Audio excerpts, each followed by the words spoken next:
there is no need to project higher expenditure when you can see that you are not going to spend that money anyway by end of the year. So this is 2023-24 absorption rate.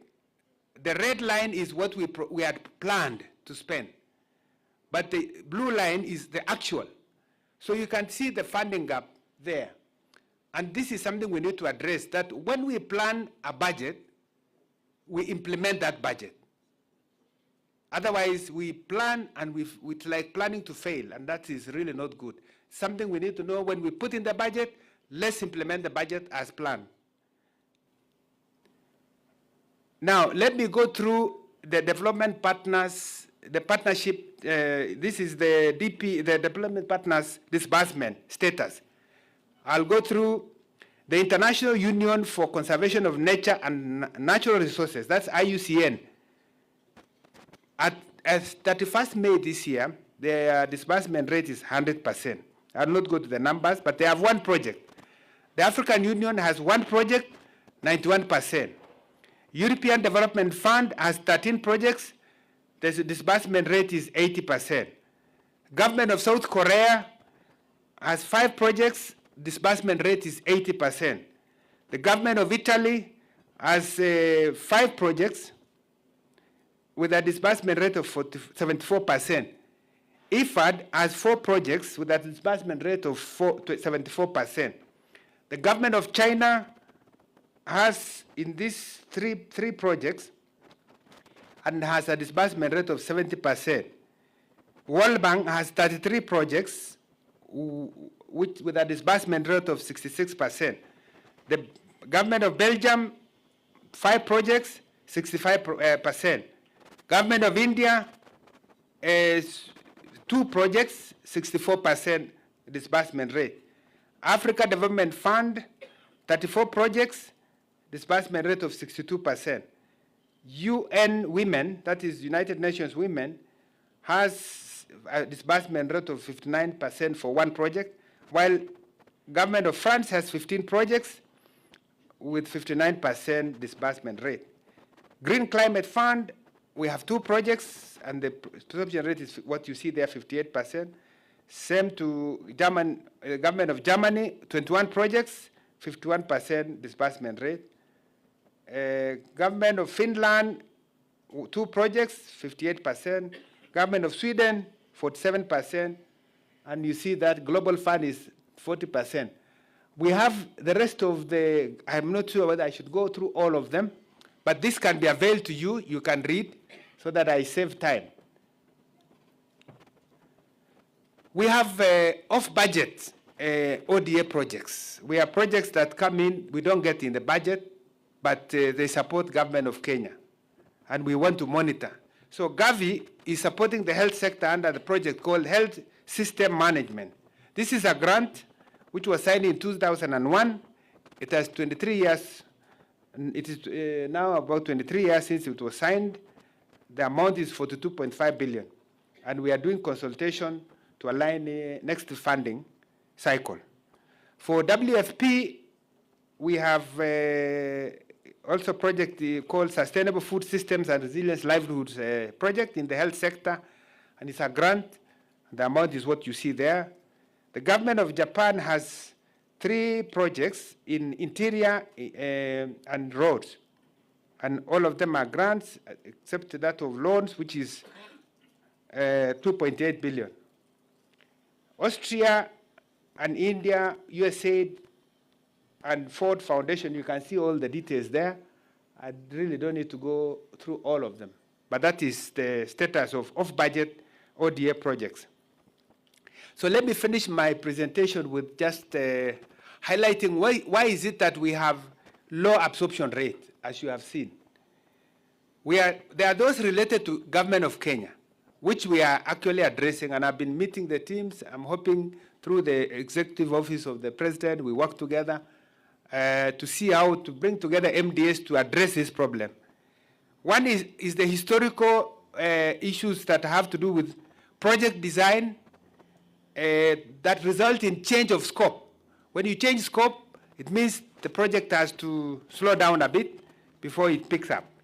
There are projects we start, when you have not sorted issues around way leaves or land-related settlement issues. So a project goes on and then it stops because there is no way leave. Contractors sometimes face challenges. They are declared bankrupt, or some people go to court and the matter is delayed. So we have mitigating measures which we have been discussing. And I believe we will come back to this later, but we are talking about really making sure that we have a checklist of mandatory requirements prior to mobilization of external financing. And each MDA that requires support must make sure that you have all these mandatory requirements, and then you seek for funding when you know we can proceed without any hiccup. And also, we are saying we need to establish the project implementation management unit and follow the PIM guidelines. Then try and create a dashboard which can help us see how it is moving and then take corrective measures. We have also situations where we face budget reductions, and especially when we are now doing fiscal consolidation. What we have submitted to Parliament now, and for next year, we want to achieve a fiscal consolidation of around 3.4% of GDP, and that means trying to raise revenue, but also rationalizing expenditure. And for the supplementary budget that is before Parliament now, what we have done also is to look at progress up to end of May and see that within 1 month, clearly there is no way that there will be absorption. And that is a candidate for cutting. And that also tends to impact the projects negatively. There is also the counterpart funding, which has been a problem. It suffers more because when we are doing budget cuts, we may not be able to allocate the resources. So, and this is why there is a proposal on how to handle counterpart funding. Sometimes Parliament delays in approving the county government allocation, additional allocation act. So when it delays, by the time it's approved, then you implement the project. Clearly, before end of the year, you will find that you will not be able to absorb the money you have already put in the budget. So we have some mitigation measures that you see there. And then the third issue is poor contract management and capacity challenges, which have led to poor execution of contracts, because you have, sometimes we exclude key clauses in taxes within the Public Procurement and Disposal Act and like the Public Financial Management Act. You may have some clauses on advance payment, but you may not properly show it in the contract, and then it becomes a problem when you're implementing. So sometimes we have submission of payments without requisite documents, and because of that, there's back and forth in terms of asking for those documents. That delays payments. We have last-minute rush for payments on projects ending, and that can be also problematic. Then there are penalties and interest on delayed payments, which is an issue. We have mitigating measures there. I will not go through them because I think I'll mention them in my closing remarks. Others are conditioned precedents to effectiveness. Sometimes we have delays in granting of legal clearance and legal opinion, especially from the Office of the Attorney General. Sometimes there's also delay in subsidiary agreements, back and forth within ministries, National Treasury, and the AG. That is a challenge. Then we also sometimes have what we call supply-driven projects, where sometimes you have money, people coming, donors coming in to push to say we have money, but it's really not that we need that. But some entities will require, they may not be in line with priorities of government, but we still take, and that becomes a challenge. Then M&E is also an area that we want to improve.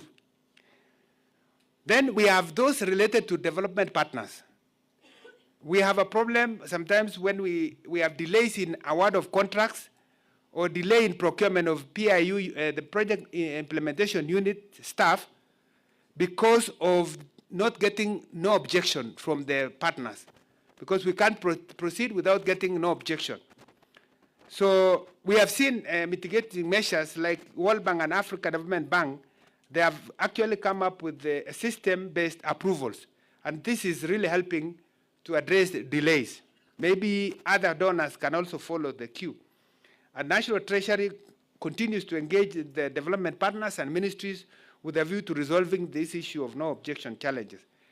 Then we have varied condition precedents by different development partners for co-finance projects.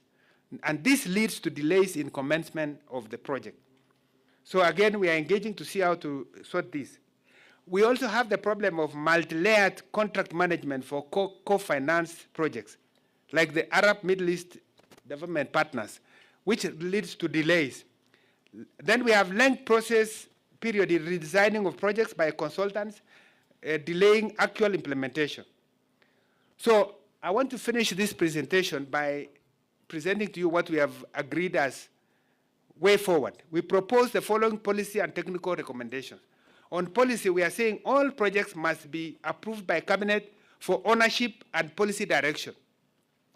2, we want all projects to comply with the legal framework for ODA funding with emphasis on the PIM process and the National Treasury circulars, particularly circular number 12 of 2018. We need to ensure that no new projects are initiated before completion of the old ones. The 4th one is that we need to encourage financiers to take up 100% cost of project to reduce burden of counterpart funding. We have seen this done by World Bank, and the Africa Development Bank has also done it. And this, because of that, we have been able to push projects forward because the problem of lack of counterpart funding is not there anymore for those entities. Number 5 is that we need to encourage all development partners to develop framework agreements as a guide to funding. And number 6, county governments to be allowed access to at least 50% of funds prior to the approval of the County Government Additional Allocation Act. We also want to encourage development partners to bring projects on budget in the spirit of aid effectiveness. And we are also proposing that we ensure that no off-budget projects are included in the appropriated estimates. And number 9 is that all development partners mapping should map to identify a comparative advantage by sectors to guide on new funding to ascertain an equitable spread. And lastly, we need to review certain development partners' recruitment policy of the PIU unit to improve it, to make sure that it moves fast. And on technical, we are saying we need continuous portfolio review, and this should be joined between MDAs and development partners. We are also saying MDAs should identify projects for cancellation and or restructuring, especially those with low capacity absorption and are over 5 years. We have done a few projects with the World Bank where we have cancelled some of them and or prioritize. Then development partners should use country systems and where need to be to strengthen the system. Where necessary, we need to strengthen the system, particularly on procurement and audit. We need to ensure that all MDAs prepare and submit realistic budgets and ring-fence counterpart funding, the counterpart funds. We also need to ensure relevant and adequate capacity building for project implementation teams, both at the National Treasury and MTS, to make sure that they are in place before commencement of projects. I think I've come to the end of my presentation. Thank you very much.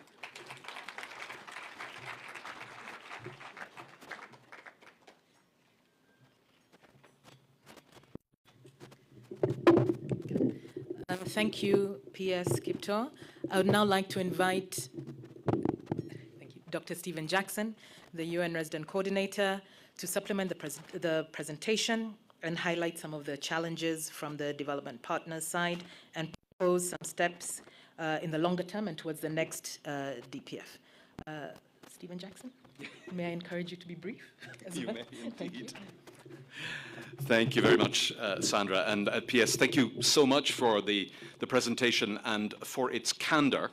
A C+. I think all of us would agree with that. And I think that there is much that can be done on the government side and on the development partner side to get us up to that A+, where we are all committed to being. I think you probably heard some gasps in the room from some of the development partners in terms of the figures.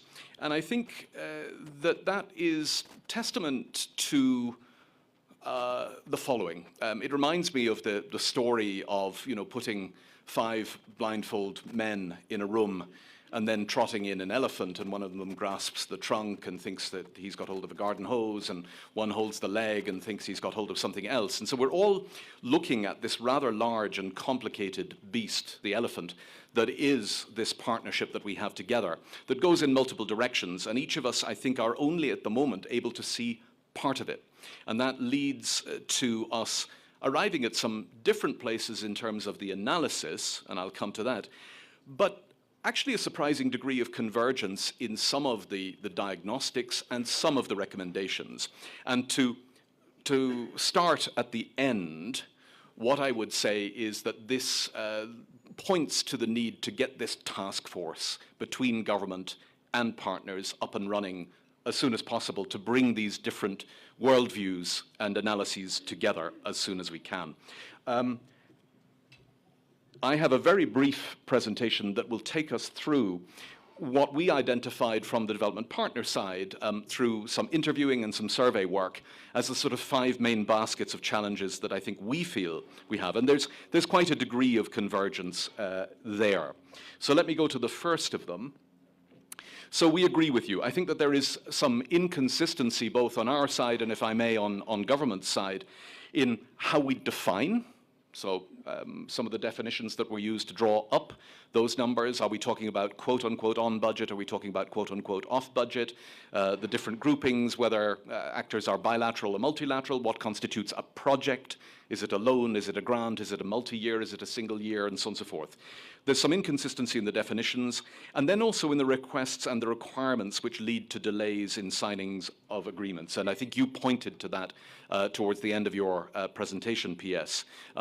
These were conditions precedent to agreement, I think was how you put it. So I think there's a lot we can do there in terms of streamlining procedures, standardizing templates, and so on as appropriate. The next, and I really want to lean into this one quite hard, there are some practical, and I emphasize that they are practical, not principled, challenges for many development partners in the room in living up to the strictures of the Public Finance Management Act and some of the associated regulations that go with that. Why do I say practical, not principled? So we are all, as development partners, committed to full visibility and transparency of what we are doing, who we are working with, what we're trying to accomplish for Kenya and with you, and the maximum possible alignment.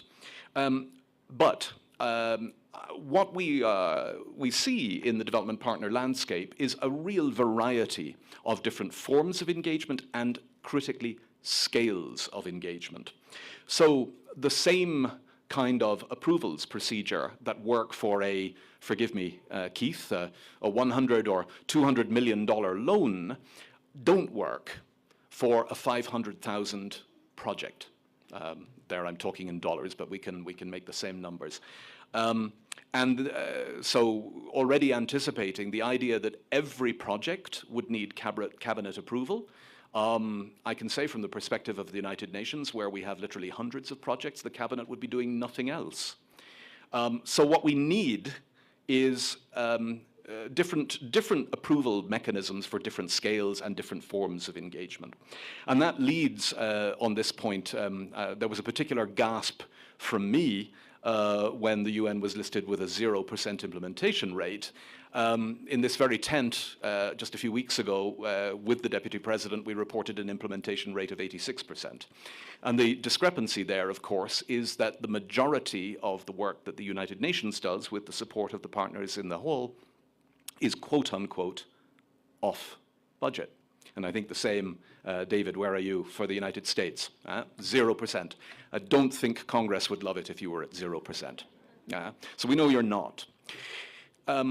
Why are we, quote-unquote, off budget? I actually asked in our country team, one of our experts, to give us a presentation just a couple of weeks ago on what it would take to move UN projects and programs to visibility on budget. And I had to stop the colleague on slide 8 and step 27 of, I think, 34 steps. And again, forgive me, Keith, a 34-stage approval process maybe for a loan portfolio in the hundreds of millions of dollars and therefore in the, what would that be, the tens of billions of shillings. But if you're going to go through a 34-stage approval process for a project that is a pilot project at, 100 million shillings in a couple of counties, it just doesn't make sense. So we have to find a way, and in short, the Public Finance Management Act doesn't work for the scale at which some of us are working, and I know that that's true of some of the bilaterals. Let me hasten. Lengthy delays in processing invoices, disbursements, or related to taxation and exemptions. I think there's a lot of work that we can do here. It is the case, for example, that for many of us, approvals for disbursement have to be signed off on by somebody at your level, PS, or above. And we know how overwhelmed you are and how often people like you are traveling. But there is right now no delegation of authority, and it seems to us that perhaps for smaller sums there could be a delegation of authority. Again, a kind of subsidiarity of approval. But often contractually agreed to timelines are broken. Sometimes that's us, sometimes, forgive me, that is you, and that creates unnecessary burdens. And as you pointed out, PS, particularly for the loans, that means that government is continuing to pay administration fees while implementation is remaining stalled. That doesn't work for anybody. So are there some low-hanging fruit there around delegation of authority and otherwise? The question of counterpart funding, and again, PS, we converge with you here. That often is a cause for delay and unpredictability.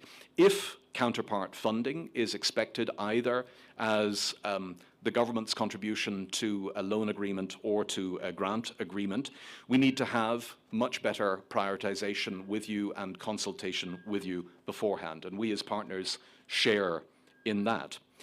But other times, and your boss and mine, Prof. Juguna, is not in the room yet, I think, but I remember him receiving me at 6 in the morning to unblock a small but significant grant agreement between a bilateral partner and a UN entity and the Kenyan government.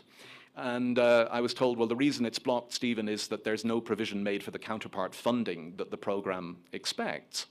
To which I said, yes, but the program doesn't expect any counterpart funding. CS, it's a misunderstanding. We had the letter of no objection within 35 minutes. So very often there can be this mistaken assumption that counterpart funding is needed when it isn't. So we have to get better at that. Final point. So lack of visibility to and importance given to development partner support that is not in the form of direct budget support. A decade ago, a lot of us were doing direct budget support. These days, very few of us are.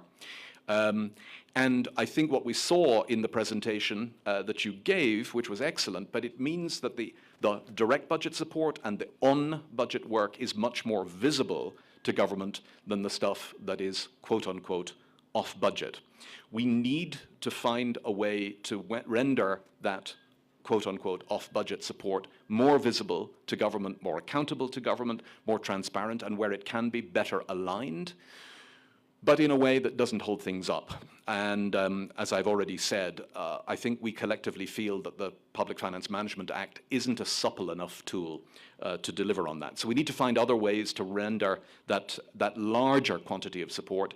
I was trying to do the numbers in my head, but I think it's at least as much again. I think it amounts collectively to about another $2 billion per annum, or something like 200 billion shillings. Please don't quote me on that because I'm doing it from memory, but it's about that order of magnitude. How do we render that visible to you, accountable to you, transparent to you? So, like you, some thoughts about a way forward. We reaffirm our commitment to strengthen that visibility and that alignment. We want to work with government to do that.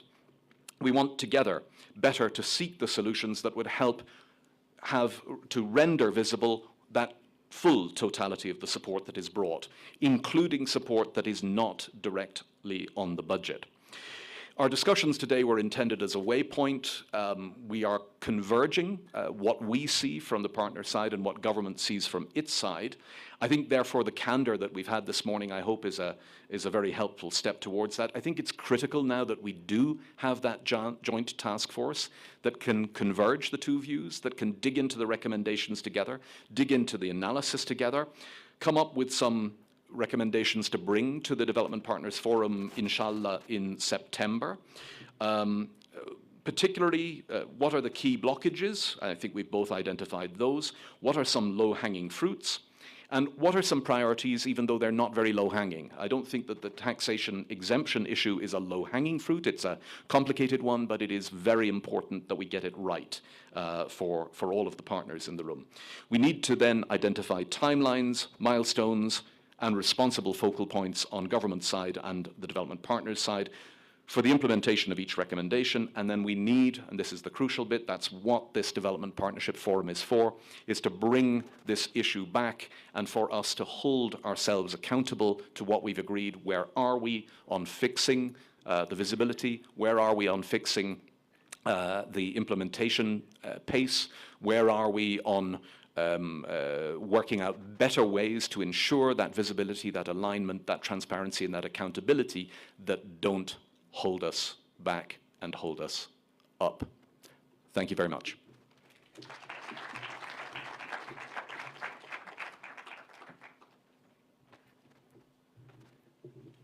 Right, thank you, Dr. Stephen Jackson, and add to that, P.S. Kiptor.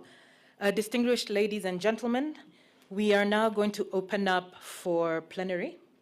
And I'm requesting for brief and action-oriented inputs, which will be collated by our rapporteurs from the Office of the Deputy President.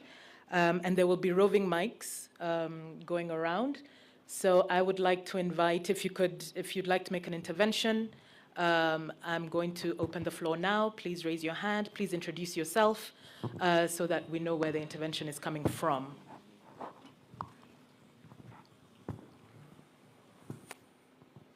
Okay, we have an intervention there. Thank you. Yeah, good morning. Happy to be here. I'm Wanjiro Gekonyo. I'm representing Reality of Aid Africa. And thank you for the detailed presentation. And it brings to mind, coming from a civil society perspective, there was a discussion that I was party to, and I'm not sure how far it progressed, around a program called COST. And this program was being proposed to the government of Kenya by another civil society platform to bring visibility to projects around PIMS, the project implementation framework, and just generally to open it up. And looking at this, I think there's need to pay attention to that accountability side, while sorting out some of the nitty-gritty around, what we are seeing here. So I'd like to add that. And maybe the other reflection is around the budget approval process and compliance. We are seeing the same thing at counties, where projects are put into the budget, the assessment and evaluations are not done, the land's not secured, and then you have non-implementation. So that is also, it's a compliance issue, it's a culture, but it's also looking at the regulations and the law, because this is a gap that was introduced with this PFM. The previous planning and approval process was much more open, and again, stressing, of course, to ensure that there's collaborative government, there is oversight by citizens in the process as this happens. So for me, it's just accountability. There are tools and platforms that exist. This is a fantastic forum to consider bringing on board, that level of transparency and visibility. Thank you. All right. Thank you, Wanjiro, for that on visibility and transparency around the approval system as well. We have a question.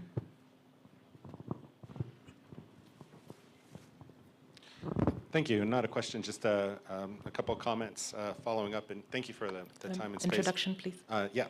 My name's David Gosley. I'm the USAID Mission Director here for Kenya and East Africa. Just a couple quick things to follow up on the really helpful presentations. First, want to underscore what Stephen mentioned is a complete commitment for complete transparency and accountability for all funding. Kind of to underscore for USAID's contributions, over the last 2 years, each year alone, we provided over 1 trillion Kenyan shillings of development assistance.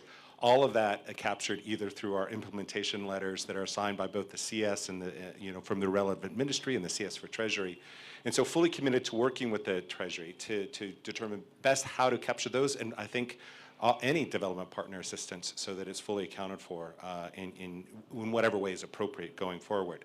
The second thing, just to underscore on the VAT issue and give you a very practical example. Right now, very much appreciate the efforts that are going on in the Treasury office to continue to reform that process. The reality is our figures, partly because of our processes, we really only recap about 15% on average of all the VAT that is paid through our partners, largely because it takes quite a long time to do that, and the time results in either things being time barred or our inability to capture that. So we also are standby ready to provide technical assistance, however helpful, with the ministry, the Treasury office, and other development partners to work on that going forward. And the last thing is really this commitment to efficiency. One of the things that's, I think, sort of related to absorption there and somewhat to government contributions is one of the most meaningful contributions that can be made is just support for staff to attend important coordination meetings. We're all committed to that. Per diems and a common policy and perspective on that. And I know that we look forward and we're continuing to work with the Development Effectiveness Working Group to come up with a common understanding on what the roles and responsibilities are in terms of meeting locations, per diems amount, top-ups, those type of things. So we have a consistent approach to all that, and look forward to continuing to work with the Treasury Office on that as well. So thank you. Thank you. Thank you for those 3 points around transparency, technical assistance, and efficiencies. And we now have CS Tuya? Yes? Is it? No? I'm sorry. Yes. So mic for CS Moses Kuria, please. Thank you very much, Wanjiro. I just want to give some perspective from this other side of government. I am delighted with the presentation by Professor Kipto, by Dr. Kipto, because if it was a courtroom, it could have been a pre-bargain or mitigation. But I think some real issues have come out that we as government need to sort out in terms of the process. There is a lot of cleaning up required.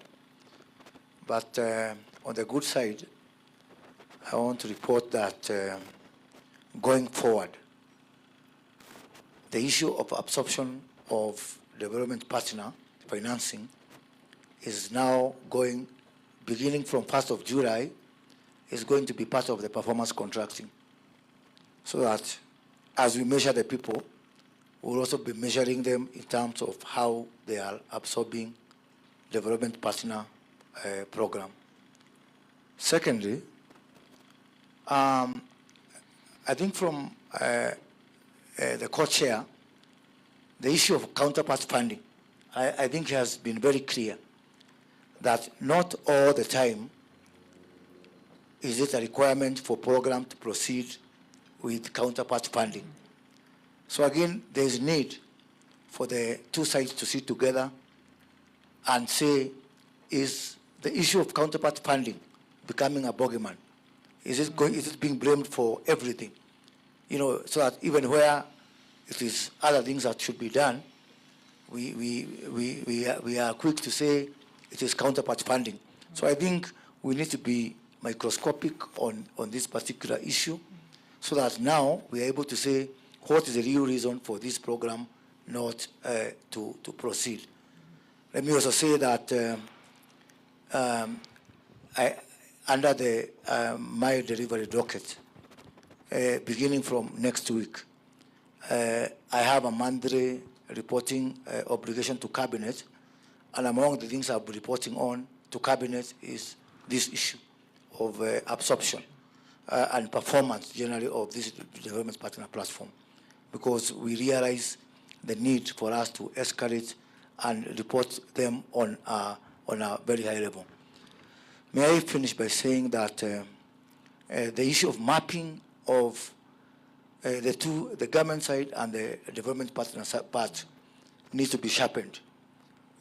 we need to really ask ourselves which government ministry or department has got which program and who are the partner interested in that particular program. I think there's still some loose ends, which I think the unit in the office of the Deputy President will work with the ministries to ensure that we become more sharper in the clustering and especially in the pairing and mapping of partners to departments. Thank you. Thank you, CS, for that. We have time for one more intervention from the floor. So I think we'll go to you.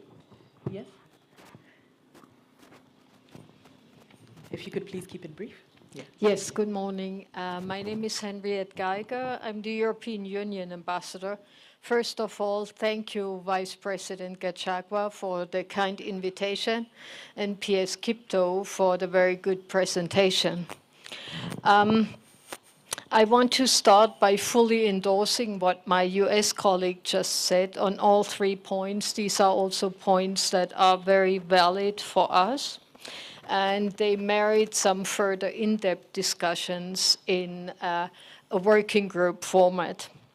Also on the figures and the tables presented by the PS, definitely we need to sit down on some of the figures to coordinate. I wanted to talk about streamlining of the process, because when we talk about absorption capacity, what Stephen said before, unblocking is what we do right now. We unblock one by one, and that is not the way we can work, because if I unblock my project, then the other projects are being blocked. So we unblock what is good for us, and the rest after me the flood. And that cannot ever lead to 100% absorption. So we have to streamline the system so we do not need to unblock and intervene for things to go ahead. Regarding the co-financing, this is indeed a very critical issue at this juncture of Kenya, and we all know why.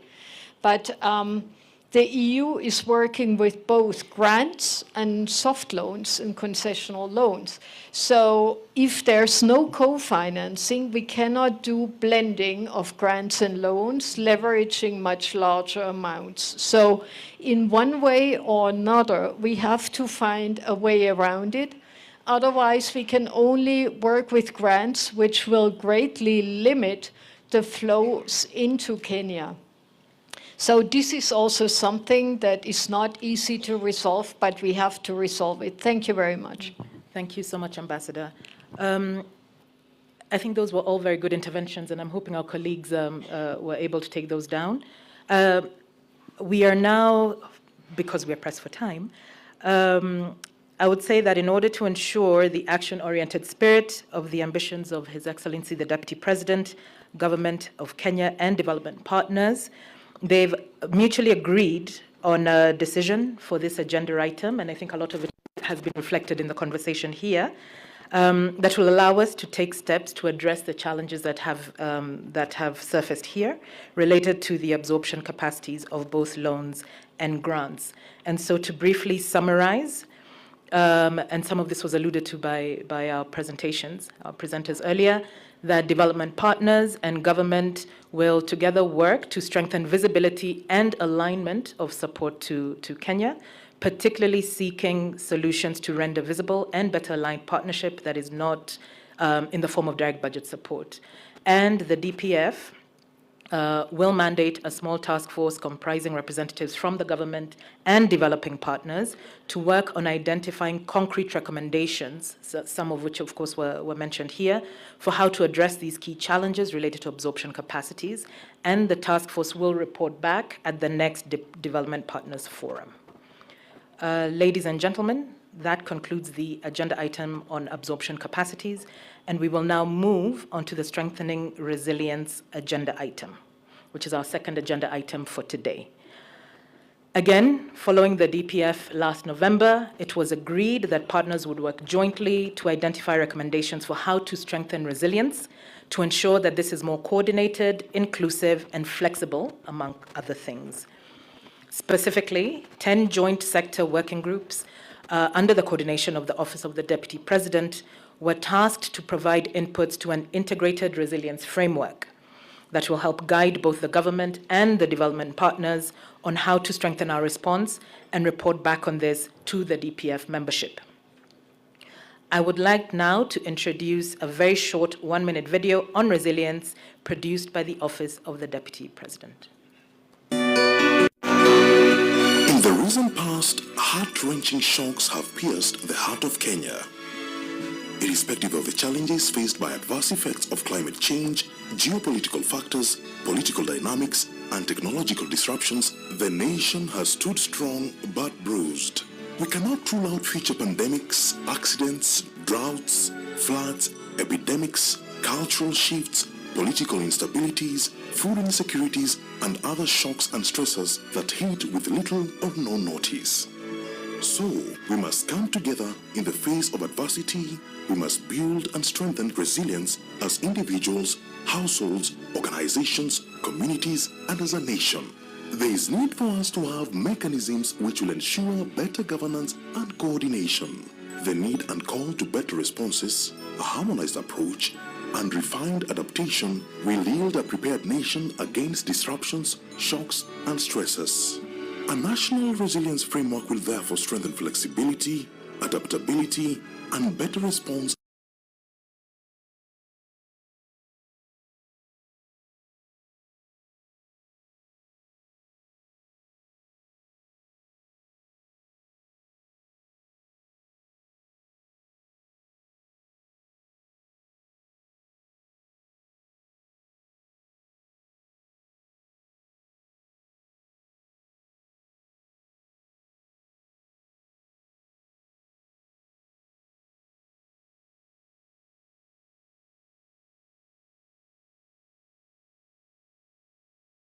Welcome.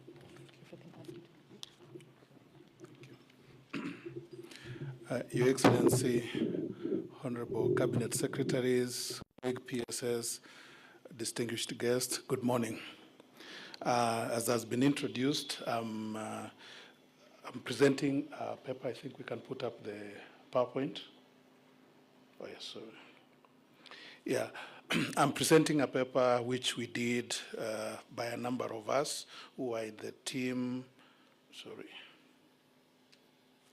Take it back to the beginning, yeah. So I think following the last DPF meeting, we were tasked, a number of us, to look at how we can come up with a framework of strengthening resilience in Kenya. So within your pockets, you have a document that is a little bit more detailed. We have a small presentation that we're going to give.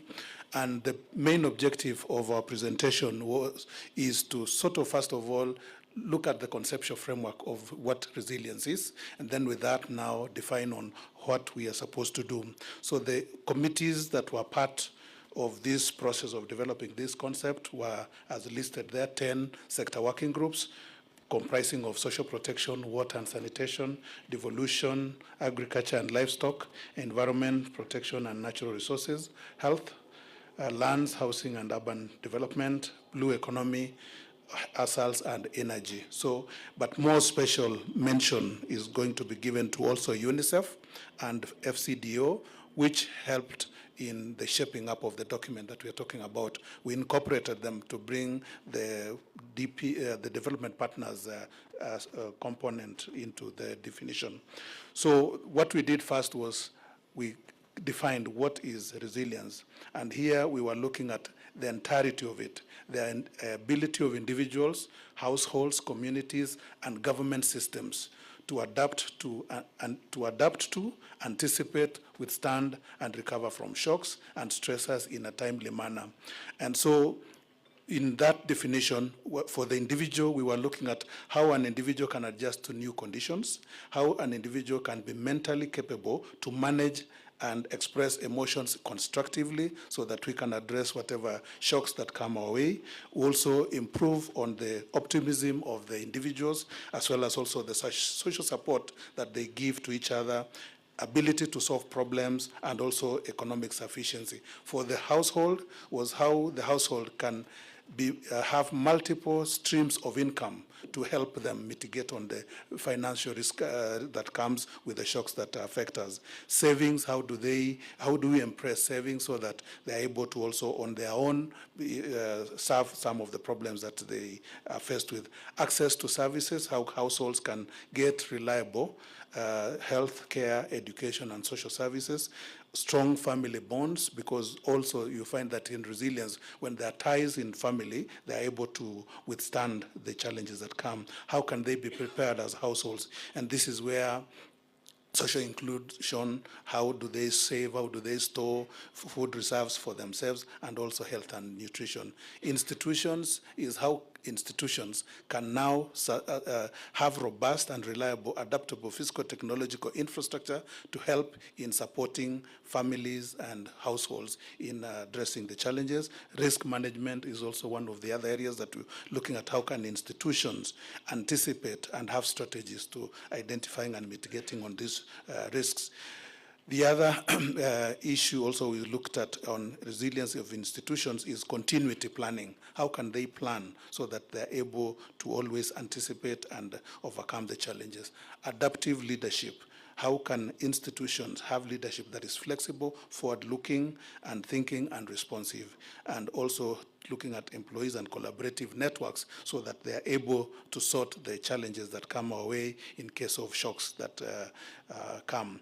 For community, again, social cohesion, leadership at the local level where communities are able to lead themselves to solve problems, resource availability for the community, inclusive participation, education and awareness, as well as community networks. Again, all these, when they are strengthened, that builds a resilient community. The same thing for the county and also for the nation. So that is how we started. First of all, defining how resilience is at every level, from the very micro to the macro level. And we also looked at what are some of these shocks that normally comes our way. First of all, there are droughts, floods, pandemics, epidemics, geophysical challenges, violence, and economic disruptions. I think in our country for the last few years, we've seen us moving from one extreme end to the other. For the last 4 years up to last year, we were suffering from a very intense drought that we've ever witnessed in a long time. Immediately after that came the issue of the floods, and you could see that if we now don't look for adaptive strategies so that we don't have to be moving from one cycle, responding to one form of extreme shock and moving on to the next one. How do we now adapt the communities? How do we adapt individuals so that the next shock that comes is not as extreme as the last one? So in terms of now defining, again, we said resilience involve adaptive, anticipatory, absorptive, and also transformative. When you look at as a country, we have a number of programs that we've been using to respond to shocks. And here we have Inua Jamii, which is under the social protection. We have complementary programs like, we have also Hunger Safety Network program under the ASAL. And again, these ones are only like responding to shocks, but they don't prepare the community to being able to withstand in the next one. Other complementary programs like economic inclusion program, niche and others, all again are looking at just responding to shocks, but we find that the implementation of such programs again faced a number of issues. One, there is a siloed approach. When you look at Inua Jamii and Hunger Safety Network, it is the same database, but being administered from two different institutions. So the same individual, I think in the world of relief, they'll say double dipping. I could be registered under Hunger Safety Net. I'm also in Inua Jamii. I get the 4,000 in this other arm. I get the other one. And then it is also not so inclusive, because it is focusing on a number of areas. So you find a few number are getting more support while others are left out. So the siloed approach is one of the issues. The other one is on the issues of inadequate financing. I know like in Hunger Safety Network, initially it used to be 4 counties, now it has been expanded to about 8, and yet when you look at the ASAL counties in the country, there are 23. So what happens to the rest of the other counties? And so, but if we're able to come together and remove this silo approach to solving the problems, then you'll find that we will spread and be able to serve more. Weak coordination is also another challenge, and also legislation to effect coordinated resilience is not yet institutionalized. And I think there is a process, as we are talking of a National Disaster Risk Management Bill and social protection that is ongoing. So the gaps that we identified, one is that there is issues on governance, there's issues of financing, and then there's issues of adaptation practices. And I'll want to spend a little bit more time on the adaptation, because when you look at the programs I've mentioned, they're only on response to shocks.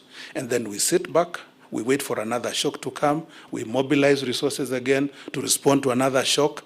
And I think what we need to do is, as we respond to shocks, how do we build or implement adaptation practices so that when another shock comes, the impact may not be as high or as big as the previous one. For instance, when you look at the cycles that I mentioned a while ago, in a few months, maybe we may be back here again asking us, we have drought, pasture has been depleted, we have issues of animals dying, people are suffering from water scarcity. Yet, we have just come from a flood situation. So what we are advocating in this resilience strengthening strategy is that how do we program activities that are going to go towards changing and adapting the communities, so that in the areas, and we went through all the sectors, like in our sector of water, how do we harvest, store the water, so that we can avail the same water for irrigation, for household use, and animal and pasture regeneration. In health, how do we strengthen the nutrition? How do we strengthen the health system, immunization? Those are some of the adaptation practices that we need now as we respond to shocks. How do we also have a parallel program to enhance and finance adaptation practices? So in your document that is before you, we have commitments that we've put under what we're calling Annex 1. When you look at the back of it, we've listed on adaptation mechanism, what do we need to do? And the response, what do we need to do? So in a nutshell, that is how we've gone. Like we're saying that we're looking at how we can implement the provision of PFM Act by operationalizing a contingency fund.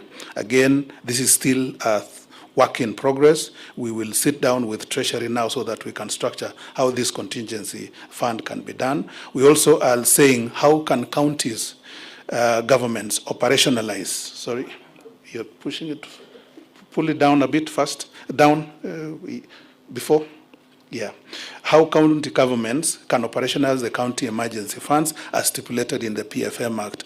And what happens when there is no emergency in that financial year? Do we then dedicate that funds to an adaptive programs, so that it's not that money that will be absorbed back into the other programs which are not going to help in building the resilience of our people? Put mechanism in place for development partners and private sector to contribute to resilience funds or risk transfer instruments, and then put mechanism for resilience fund to draw both adaptation and response, to fund both adaptation and also response activities.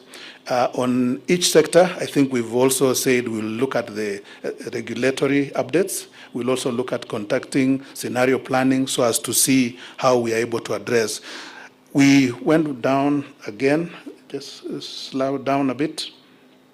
Okay, we also came up with a proposed governance and coordination mechanism, which is again starting from the county, that is at the grassroots, coming all the way up to the national, so that we make sure that in all the areas we map them out and we ensure that there is input from every level of our society.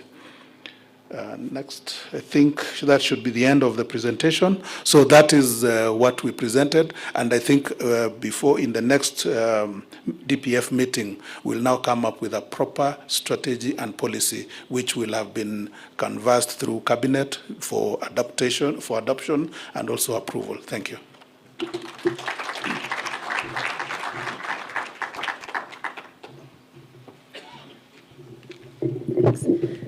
Thank you, PS, for that presentation. Ladies and gentlemen, again, we will open up for plenary for about 10 minutes. And I want to assure you, I know that there had been hands up in the last round, and we couldn't get to that because of time. Please rest assured that we do want to hear your inputs. And there will be, as mentioned, a small task force, tasked with taking this forward. And so please surface your views to them. And the details of that task force will be in the minutes from this meeting. So please do not lose heart, and please let us open up for the next round of plenary on this issue of resilience. So if we could have any hands up, if you could keep your interventions short, action-oriented, and introduce yourself when the roving mic comes to you. Ambassador. Okay. And then you, yeah. Thank you. Caroline Vicini, Ambassador of Sweden. We got access to this document that talked about resilience at every level, from the family unit all the way up. And it was a very beautiful instrument, or a very beautiful document in sort of expressing solidarity on each and every level. What I was missing in that document was the gender perspective, because women in this country own much less than men. It is a very big difference. And here it's talked about people as everyone were more or less similar, and this could be replicated at the different levels. But a household with a single mother with a number of children is a very different family unit than one of us sitting here is having, probably. And also we have been engaged a lot in this social safety net work together with UNICEF, WFP, etc. And I'm not sure, you were mentioning double dipping. I could say in my country that could happen. Here I'm not sure it's such a prevalent problem. I think rather the problem is that more people would need access to this, and on a regular basis, so the income distribution changes.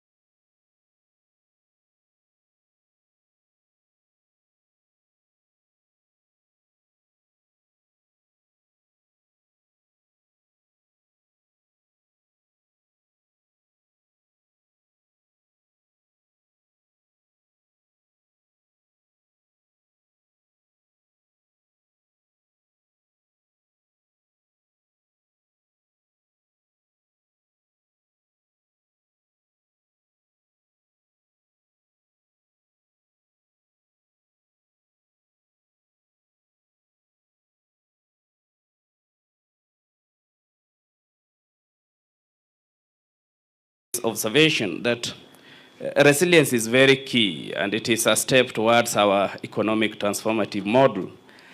But from the approaches, PS, that you have presented, I would request that we need to really include sustainable models. For example, we have just recently seen a lot of mass effect of floods.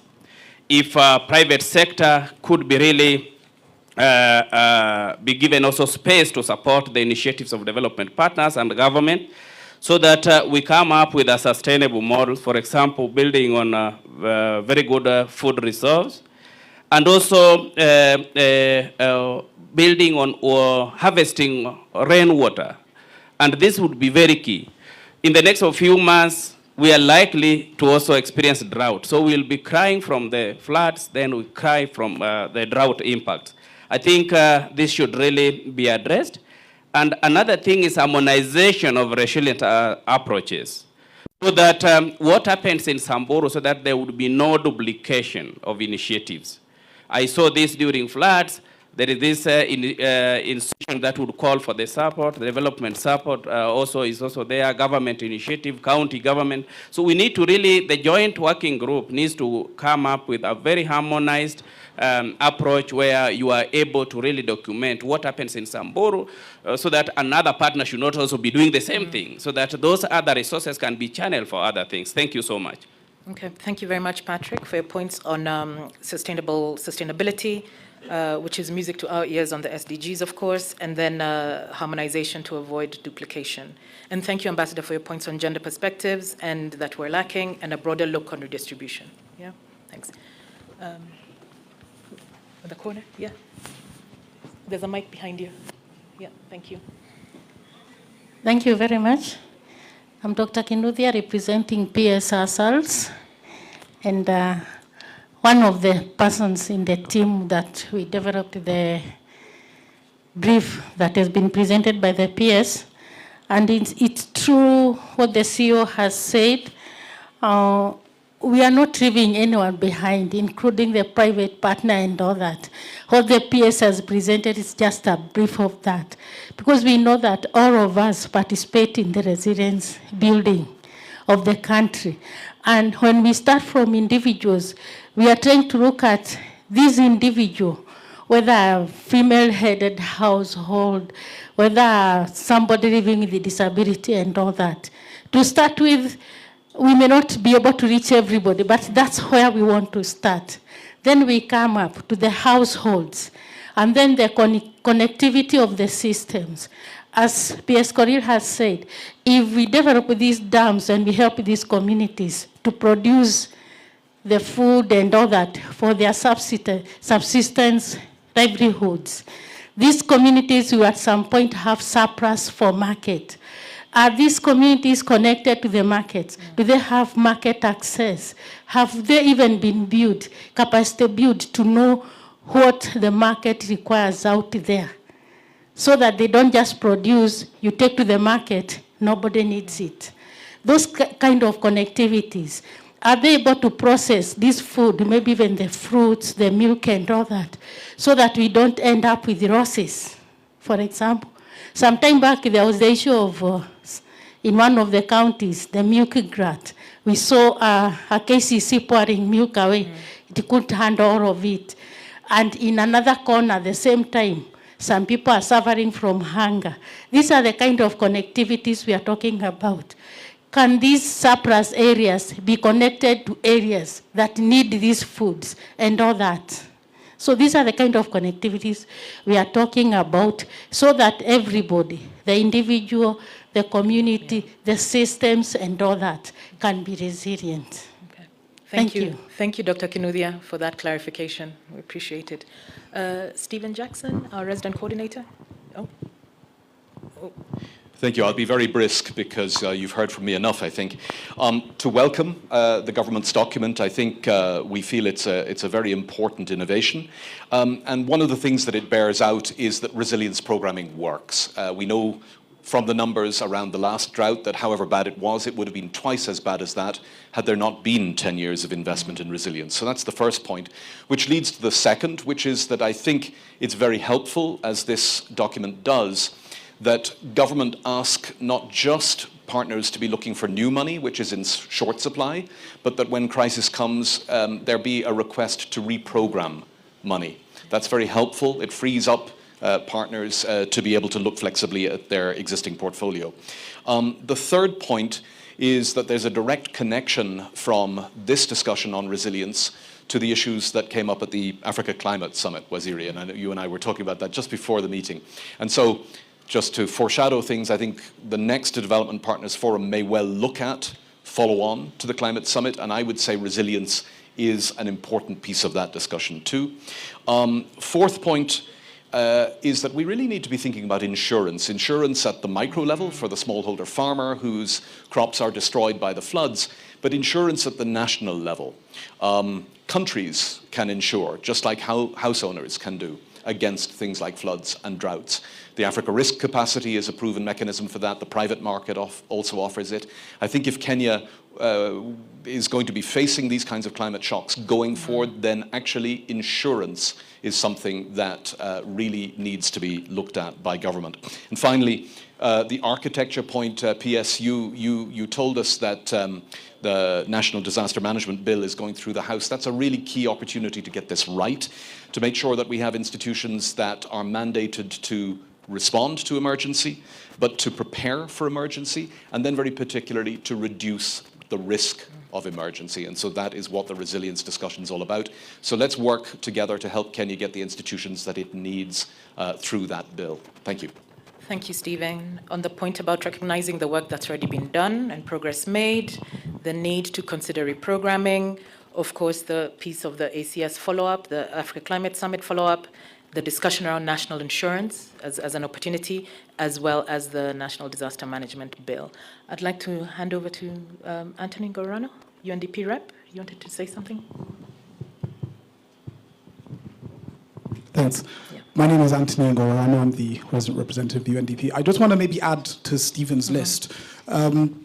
Kenya has taken really important measures to really mimic or embed this paradigm shift that's seeing us move away our focus from essentially managing disasters to managing risk.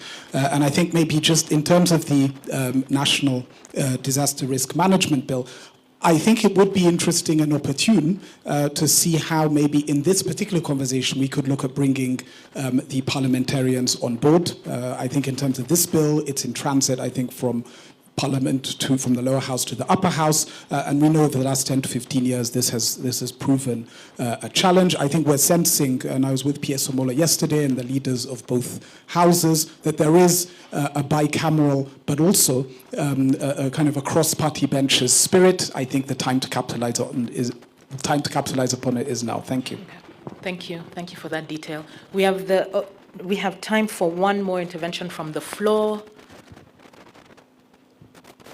Going once, twice, and that is that. Thank you so much for your valuable interventions, which will have been captured by our colleagues on the side there from the Deputy President's Office. So, ladies and gentlemen, as for the previous agenda item on absorption capacities, to ensure an action-oriented meeting, the government and development partners have decided on how to proceed from here. And to summarize, it is recommended that the integrated resilience framework is further refined and requests the co-chairs of the joint sector working groups, in particular on ASAL, agriculture, social protection, devolution, environment, climate and forestry, water and sanitation, energy, land and housing, public finance management, and gender, to provide concrete recommendations to facilitate the finalization and operationalization of the framework. And second, that development partners are invited to support the government in finalizing and implementing the integrated resilience framework, including by considering more flexible funding that allows reprogramming in response to potential risks or shocks. Ladies and gentlemen, we're going to go to the next agenda item on the forward-looking Development Partners Forum agenda, which is tentatively to take place in September.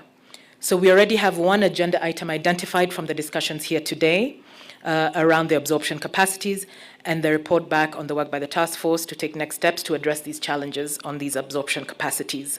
In addition, the government and development partners have together identified a list of forward-looking agenda items that will benefit from high-level political attention. As such, it is my pleasure to invite His Excellency Sebastian Grota and Dr. Jane Kirangai, Head of the International Development Partnerships Coordination Unit in the Deputy President's Office, to the stage for the presentation. Thank you.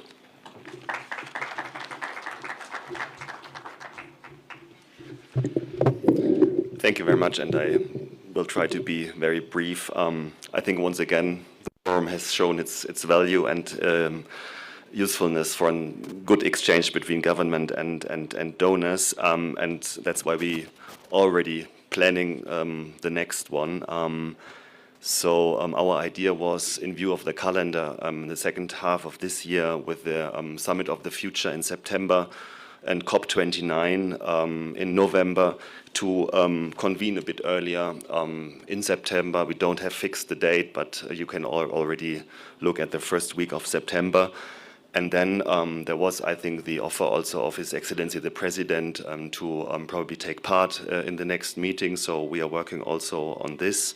I think one issue that we then should or could finalize is the paper on the absorption capacity. As Stephen laid out, a working group will now operationalize the 5 baskets, and also the input of the government, of course, will be taken into this paper. And then the resilience paper would be brought to the next stage of operationalization between the different stakeholders. And then our proposal would be to introduce one more topic for the next session. And we already received some proposals, and we try to look at them also for the thematic pipeline for next year already. And our idea and proposal would be for next meeting, for the September meeting, to focus and zoom in on the question of the follow-up of the Africa Climate Summit and look how to operationalize some of the results of the summit. That's one part, could be the financial discussion, but the other part that seems also to be very important for the Kenyan government is the question of green industrialization and investment. And I know that a big number of donors are very active in this field, so we all have our interests also from the private sector in this field. So I think this would be a very relevant topic also for jobs and economic growth of Kenya. We would try to formalize this a bit with our Kenyan partners and then send it around. And then also we are open for new proposals with regard to next year, Stephen and myself and our teams. So if you have any priorities, any ideas, proposals, please let us know. And please pin down already the first week of September as a potential date for the next meeting. Thank you very much.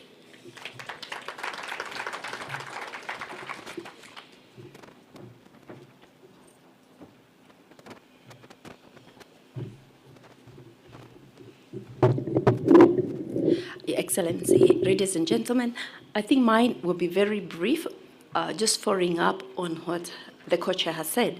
But maybe before I put my pitch, I wanted to invite CS Soipan, given that the proposed topic really sits in her docket, for her to really maybe give us her perspectives. Thank you. Karibu Waziri.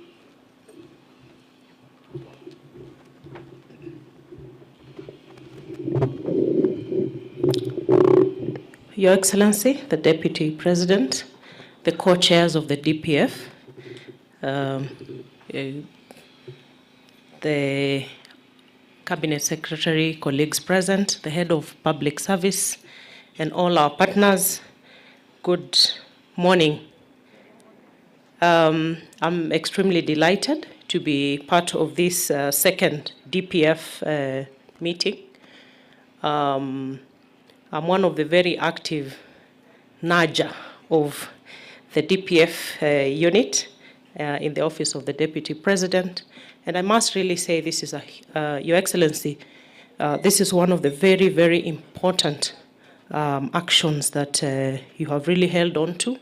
And it's really going to turn tables around for our country. When we look at the theme, which is increasing effectiveness and development assistance and strengthening resilience, it really speaks to the currency of the challenges we are facing, but also huge opportunity to turn things around. When we look at the figures presented by Dr. Kipto, 256 projects, 2.6 trillion worth of money that is within the country from development partnerships, out of which only 700 billion has been disbursed.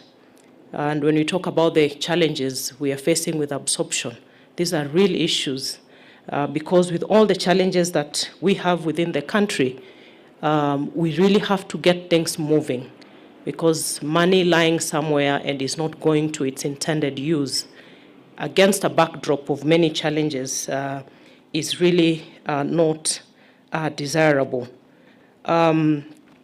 One of the issues that PS Kipto speaks to, it says that one of the challenges with the absorption of funding is where midway through a program, we have to change the program design or change the scope of things. And that can be cured by making sure that at the inception or conception of projects, we really have the involvement of all the players and make it as consultative as it can get. Balozi Henriette speaks to a very important issue.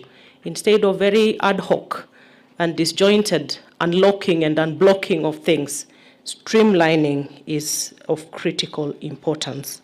The question of coordination, standardization, really is what we need to go with. And I'm really happy to say that the many discussions I have personally held with our partners. David Gosney here knows the discussions we have had. Balozi Sebastian, UNDP, the World Bank, GIZ, who have really been supportive of our programs, really speaks to the need for us to speak to each other, have a very coordinated approach to things. And just to speak to one recommendation that has been made here, which is for all the projects to go through cabinet. It may not be feasible in the real sense of it because of the magnitude and the number of projects that we have to churn through cabinet. But what we are really saying is that the disjointed nature of how some of these projects are processed, they really become counterproductive and really undermine the impact that we need to see out of these projects. And probably what we need to say is that we have projects that are ongoing in our ministries, and I'm sure colleagues here can attest to it, that are very active. But the policy heads in the ministries, who are the cabinet ministers, have no idea of the projects going on. And I think that really is one of the challenges that we really have to streamline how we conceptualize, how these programs come on board to make sure that the siloing approach is really brought to an end. Siloing breeds a lot of darkness, opaqueness, and many other things.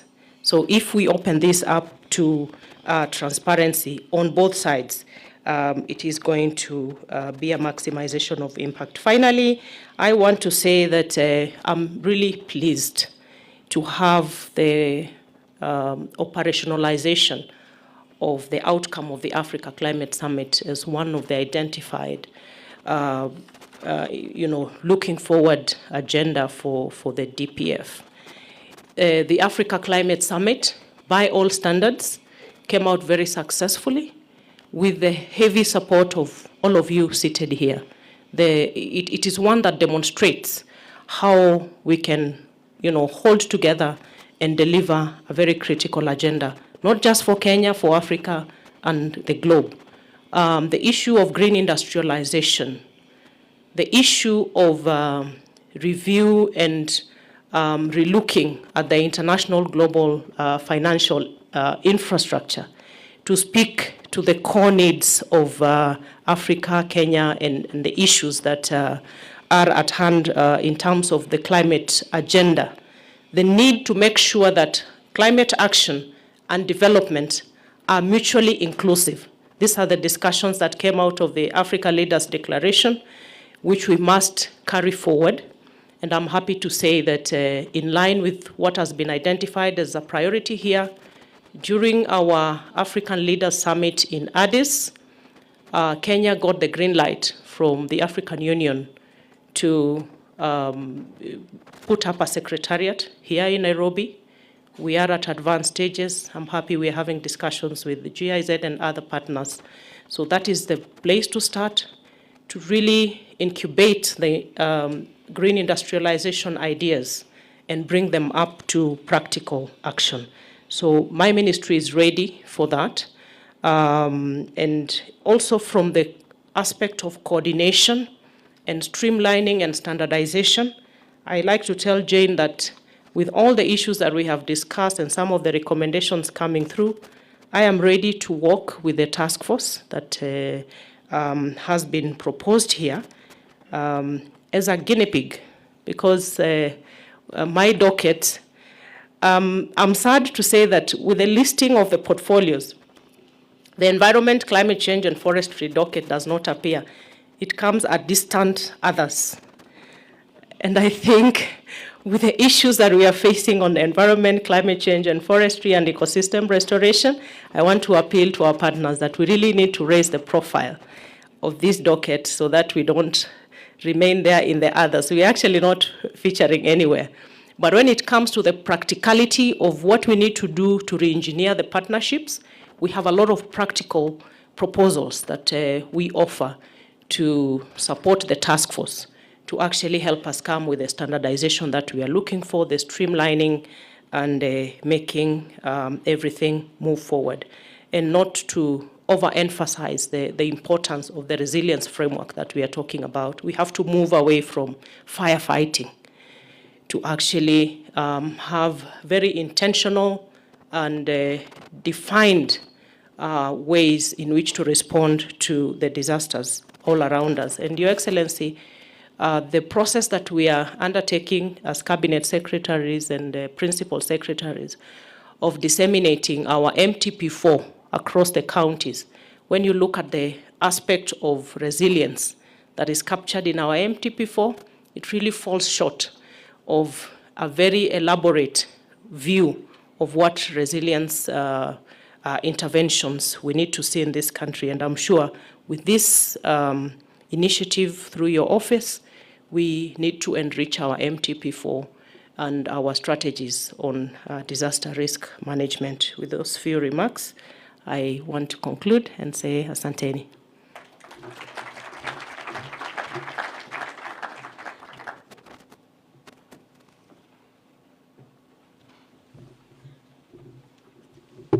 So thank you so much, Basili. Your Excellency, ladies and gentlemen, we wanted to, as promised, make sure that the DPF is really robust and it's all-inclusive. And I'll ask to go to the next slide. And so far, we have proposals for forthcoming agenda items. They're on the screen, but we did not want to lock anyone out because these are generated from the joint sector working groups. And we would hope that even those that are not on the screen would actually come forward with proposal that we begin to put in a pipeline. Allow me maybe before we finish this one to sort of emphasize that we've made remarkable progress in terms of reactivating joint sector working groups under the revamped network. But let me provide you with a snapshot of where we are and also make this a call to action. We have, as of now, 12 joint sector working groups that meet regularly, and they are co-chaired by the principal secretaries and the development partners. We have 5 that meet irregularly, and we have 5 that have not met. We didn't want to make this a name and shame, but they're there. If you reach out to our office, we'll let you know the joint sector working groups that have not yet been constituted. But we have been working together with the Office of the Head of Public Service. He's been very supportive in making sure that the principal secretaries are really taking up the mantle and providing leadership in terms of the thematic agendas.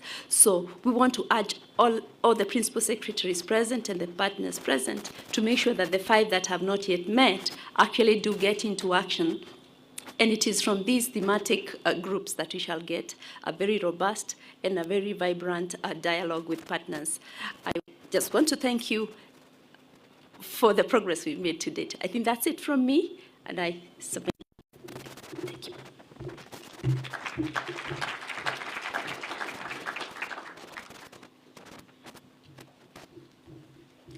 Thank you, Sebastian and Jane, for that presentation. It is now my pleasure to invite Principal Secretary Dr. Chris Kiptoo to read the joint statement from today's Development Partners Forum. Thank you, P.S.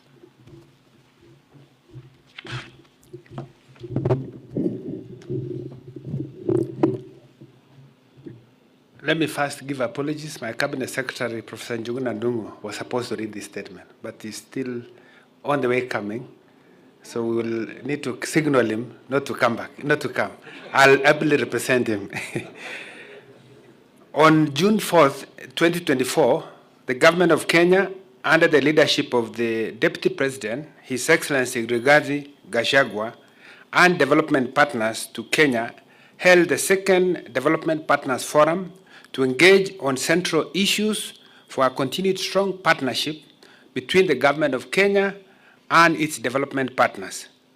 The Development Partners Forum is the highest level structured dialogue between the government of Kenya and its development partners. The Development Partners Forum was co-chaired by His Excellency Sebastian Groth, Ambassador of Germany to Kenya, and His Excellency Stephen Jackson, United Nations Resident Coordinator to Kenya, in their capacities as chairs of the Development Partners Group. At the forum, the Kenyan government and its development partners agreed on the following nine issues. First, they appreciated the cordial and fraternal relations that exist between the Kenya government and its development partners, and reiterated the value of the Development Partners Forum to foster high-level political dialogue on strategic questions related to development cooperation. Secondly, they recognized the key role the joint sector working groups play in the operationalization of the revamped development coordination architecture, and encourage sector groups, co-chairs, to use these platforms to provide collaborative leadership in these sectors. Three, they acknowledge that the absorption of committed funds and loans has not been at its optimal level, and appreciating the common desire to address the challenges and obstacles hindering this absorption, both parties committed to crafting joint interventions that would prescribe plausible solutions. Four, they agreed to mandate a task force comprising government and development partner representatives, which will work to identify concrete recommendations for how to address key challenges, including those related to absorption capacities, such as counterpart funding, human resource capacities and competencies, use of harmonized principles for more effective and efficient use of financial resources. Further, they agreed that the task force will present these recommendations to Cabinet at the next Development Partner Forum and report back on progress at subsequent Development Partner Forums. Fifth, they agreed to give more visibility and importance to development partner support, including support that does not flow in the form of direct budget support. Further, they agreed to strive to align new and existing projects and support with the government core development priorities under the bottom-up economic transformation and the medium-term plan, number 4. Sixth, they agreed to further refine the integrated resilience framework and request the co-chairs of the joint sector working groups, in particular on ASALs, agriculture and livestock, social protection, devolution, health, environment protection and natural resources, water and sanitation, energy, land, housing and urban development, blue economy and fisheries, PFM and gender, to provide concrete recommendations to facilitate the finalization, institutionalization, and operationalization of the framework, and report to the Development Effectiveness Group on this. 7, they encouraged stepping up of efforts to achieve concrete results towards enhanced resilience at the relevant levels in Kenya and in an inclusive and gender-responsive manner, including by considering building of buffers and more flexible funding that allows reprogramming in response to potential risks or shocks. Eighth, they agreed on the important role of non-state actors, including civil society and private sector, in bringing partnership to new and revamped levels.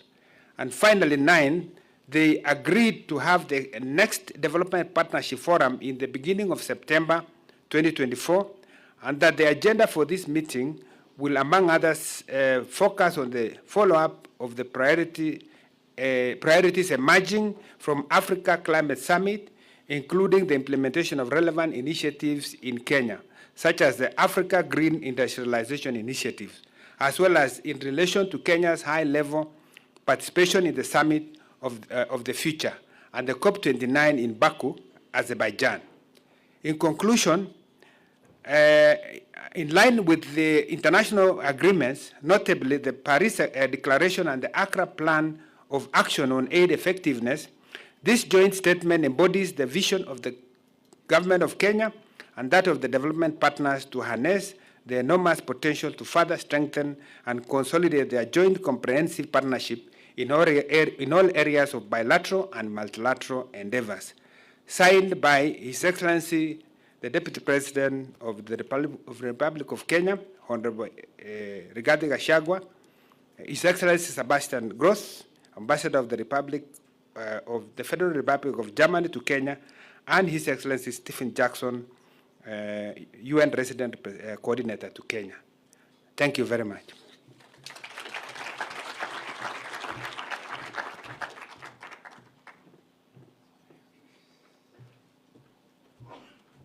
I forgot the role that I had been given, which is to invite His Excellency, the Deputy President, to make his closing remarks.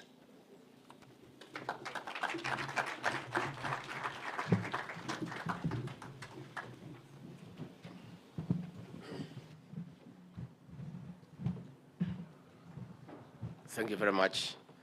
I had also not been told that I will be required to say something. Please sit down.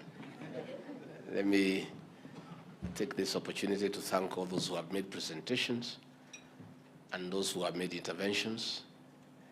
And I want to say that the task force that will be put in place should proceed with speed so that the issues that need to be addressed are addressed, so that we can be able to have better absorption rates for our funds that have been expended in this great country. Again, on the mechanism to build resilience so that we can be better prepared to deal with the negative effects of climate change and other challenges that come across the way all the time.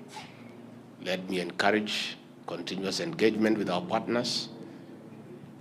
The Ruto administration has identified continuous engagement as our modus operandi, and so far it has worked very well for us. Let me encourage, even outside this forum, one-to-one consultation. If you have some program with a certain partner, as a ministry, please engage. And we did remove the bottlenecks that were there in terms of bureaucracy, that you have to go through the Ministry of Foreign Affairs. The President guided that we need to lessen bureaucracy and red tape so that we can make progress.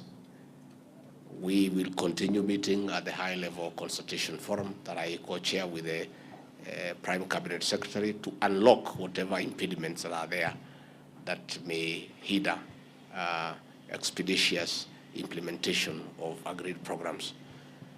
Mostly at the Office of the Attorney General, at the Ministry of Foreign Affairs, and the National Treasury. That is where we have had challenges. At our forum, when those issues are brought to our attention by the Secretariat sitting in my office, we'll be able to unlock them so that we can be able to make progress. Let me once more, on behalf of President William Ruto, the government of the Republic of Kenya, and indeed the people of Kenya, express our gratitude to our development partners for the support that you continue to give our country and our people.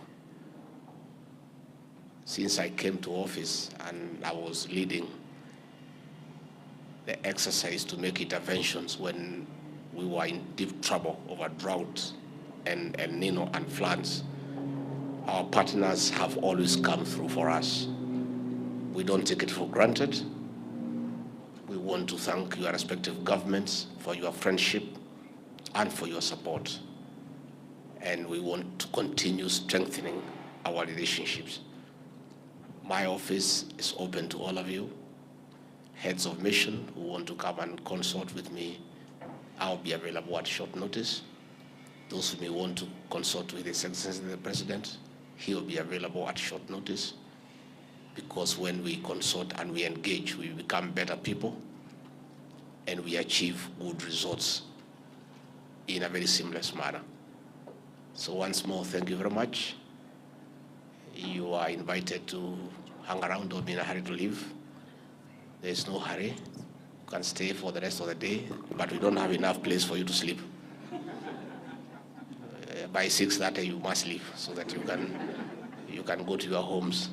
And I want to say thank you very much. Asanteni sana. Thank you. Your Excellency, sir, a kind request for you to remain up on stage as you will be joined by the DPG co-chairpersons. May I kindly call upon His Excellency Sebastian Groth, Ambassador of Germany to Kenya, and co-chairperson Dr. Stephen Jackson, United Nations Resident Coordinator, for this photo opportunity in commemoration of the second annual Development Partners Forum. Shortly after, we're going to be joined in that first photo by the heads of corporations, Giovanni Grandi, Head of Office Co-Chairs, AICs, Italy. Please, if you could be making your way, together with Irene Garibaldi, Head of Cooperation, European Union Delegation to Kenya. Please, if you could join, heads of corporations, if you could join His Excellency and the co-chairs for that photo opportunity.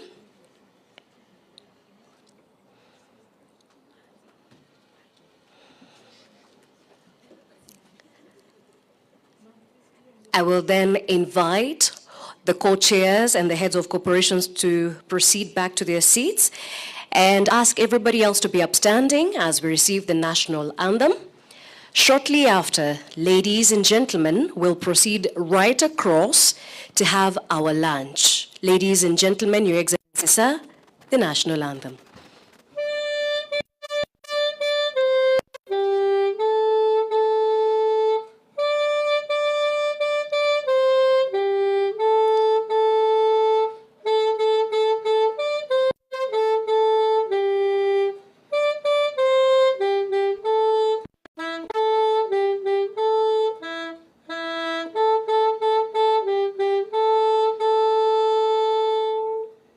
Thank you. His Excellency now will proceed to leave at his pleasure.